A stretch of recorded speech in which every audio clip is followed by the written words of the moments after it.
नदीचे घेऊन आहेत आपल्या वावराला पडले आता नदी खोंगळी. जर इथं सरकला माझा इथून डायरेक्ट घसरगुंडी खेळासारखं नदीत. तर आज आलो होतो आपण शेतात. आज आपल्यासोबत मम्मी पण होती. मी म्हटलं चल आता एकदा चौकून मक्काला चक्कर मारूया. मक्कानं कुठं पाणी धरलंय, कुठं पिवळी पडली, कुठं आळाई पडली, कुठं दांडे लहान राहिले.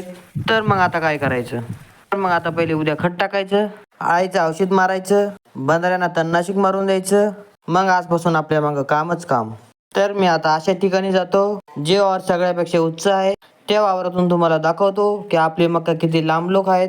तोपर्यंत तुम्ही व्हिडिओला लाईक करून घ्या आणि फॉलो करून घ्या. इथून बघा तुम्ही खाली थेट पर्यंत मक्का आहेत. कमीत कमी 8-9 एकर मक्का आहेत. इथं मक्कापाशी ऊस पण आहेत. तर आपल्या वरच्या वावरात पण मक्का पिवळी झालेली आहेत आणि गवत कापायला पण आलं आहेत. आपण निघलो आता घराकडे. मी म्हटलं चला आता मुंज्याचं दर्शन करून घ्या. मग मुंज्याचं दर्शन केलं. तर मग आपण केलं दर्शन. घ्या तुम्ही पण दर्शन करून मुंज्याचं. मग तिथं होतं बेलाचं झाड. मग मी तोडलं बेलाचं झाडाचा पाला. बेलाचा पाला खाणं खूप चांगला आहे शरीरासाठी आपल्या.